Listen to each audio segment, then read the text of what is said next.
Hey, Halloween lovers, TS Terrors here. Now that it's finally October, I thought I would share my animatronics lineup for the 2025 season. Since I have no more plans to buy any animatronics this year, this is all I'm going to be working with, but honestly, it's just what I need. I've already figured out my layout, and it's just a matter of putting it all together, so I thought I would share what I have with you all. I will not be demoing any of them in this video. I already have a few videos that share the demos, so if you want to see that, go ahead and check out my channel. I'll probably link it in the comment section below, but I will be explaining how I plan to use each one of these so that you can kind of understand what to expect from my display. But starting off, we're going to go with Grave Dancer because she is going to be the first animatronic that the kids see when they enter the display. She will be the one that greets them, and it's because she's standing on a tombstone. Now, with that being said, I already have like 6 or so of the Spirit Halloween foam tombstones that you can buy that a lot of people say are flimsy and cheap and stuff like that, aren't really great, and I don't disagree, but if I put these out there as well alongside the animatronic and Resurrection Mary, which I'll show in just a moment here, I think it can really come together cohesively and create a really creepy environment, especially if I do the right lighting, which I will be planning to do, hopefully the right lighting when it comes time for that. But sprinkling these in with other tombstones and stuff can really produce a proper graveyard effect and not just kind of throwing them out there for the sake of throwing them out there. As long as you do it properly, it can be done nicely. And with that, having Grave Dancer dancing at the very front will really help push that idea, but also having Resurrection Mary mixed in there, kind of hidden amongst the fake tombs, I think it can catch a few people off guard. Plus, it adds a nice little tombstone right there. I did customize my Resurrection Mary, so I took I think it was a $10 Spirit Halloween hand, cut one of the fingers off, and just taped it to her mouth. You'll never see the tape in the night, so it works perfectly. I don't know if she's getting discolored or not. I can't really tell. I don't remember how she originally came. But yeah, I think as long as I sprinkle her in there correctly and just make the graveyard look really well done, it can have a perfect effect of creepiness and not just, hey, he threw up a graveyard. Cool. But anyways, next I have the Darling Dolly. Now, there's one of two spots that she could work in. I haven't figured out which spot I'm going to actually put her in. Partially depends on how I do my wiring for electrical stuff like that, like plugging things in and everything like that, because I got to make sure that it's safe for people walking through. But also, where is she going to be the most effective? Part of me wants to put her street side so that she can, kind of scare the adults that are watching the kids. The other part of me wants to put her directly in the display, just off to the side, obviously, of the main path, but I'll figure out that when it really comes time. It's like the only animatronic that I'm not 100% certain with for how she's going to be used. But either way, she is wicked creepy.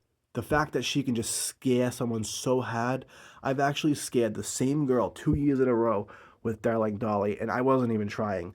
The first year she was behind the candy bowl, got her good. The second year, I wasn't even trying, and she just got her good. When I say got her good, I mean she fell backwards. So I'll take that win. Oh, and it wasn't like a 5 or a 10-year-old girl. I think she was like 16 or 17, so it's a bit harder to scare someone of that age, so I'll take the win. But anyways, next up I have Demonica. I bought her at the last second last year for Halloween, and I'm super glad that I got her. I haven't really customized her at all, but she is absolutely creepy. She's going to be on the left side of the display, opposite of the gravestones and stuff like that, so she'll definitely help sell the atmosphere quite a bit.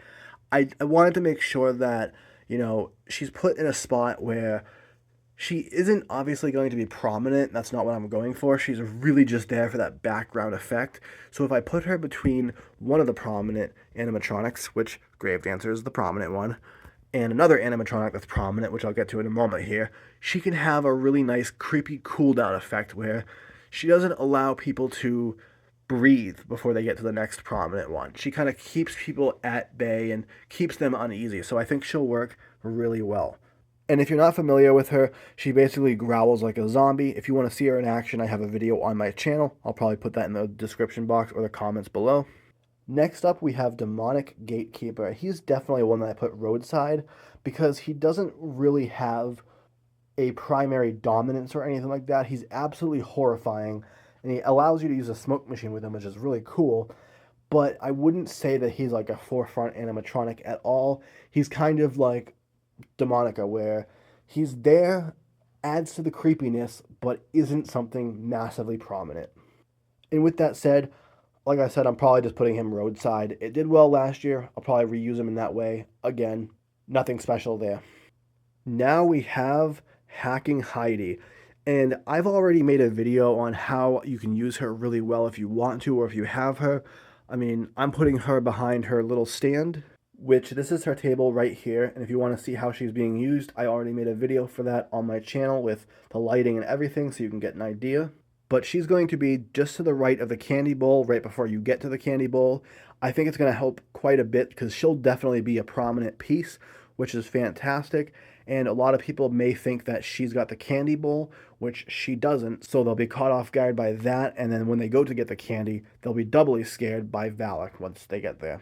Then we have Dark Princess. Now, I absolutely love the Dark Princess. She was the one behind the candy bowl last year, and she is just absolutely creepy. She gives off that scream. I even customized her a little bit with the bloody knife, so I painted some blood-looking thing on the knife. I don't even remember what it was that I painted on it, but like a $10 spirit knife, painted it on, and then attached it to her hand. Very simple customization.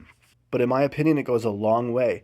And this year, she's just going to be kind of not off to the side, but she's going to be to the right of like the final entrance to the pathway to get to the candy bowl. Very difficult to explain. You'll probably just have to see it to understand it. But she's going to be basically a backup scare in case Resurrection Mary doesn't work for people. Then we have the Crypt Countess. And to be honest, I was thinking about putting the Crypt Countess as a way to visibly block Hacking Heidi and or the final one, Valak. But we'll see how it goes. It depends on how I feel and how the space actually feels. But my plan is to kind of have her closer to the candy bowl, but not like super close to it to where like it's combining two animatronics at once and overloads stimulation. I want it to be its own thing and its own prominent feature because there's no way that Crypt Countess is not prominent. So I definitely want to make sure that I place her in a spot where she has that prominence and doesn't detract or isn't detracted by any other animatronic. But she is wicked cool. And then finally, I have Valak. This is going to be the one behind the candy bowl this year. She's going to be absolutely horrifying.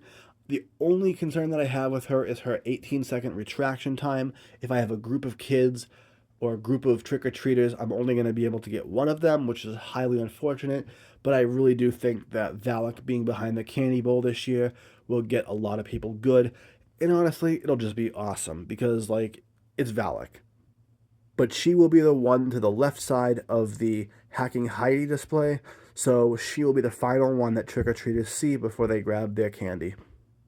But overall, I'm very pleased with the ones that I have. I mean, there's some animatronics that I'd like to get, obviously, but for this year, I'm very happy with what I have. But that is my animatronics lineup for the 2025 Halloween season. I'm curious to know if any of you have any of the animatronics that I've shown in this video, and if you do, let me know in the comment section which one you have. I'm curious to know which ones are more popular than others, things like that. But if you enjoyed this video, feel free to leave a like on it. If you didn't enjoy this video, feel free to leave a dislike. I just ask that you let me know in the comment section below how I can improve for future videos. And if you want to see more content from me, hit that subscribe button. But otherwise, thank you so much for watching. I hope to catch you in the next video. And until then, happy haunting.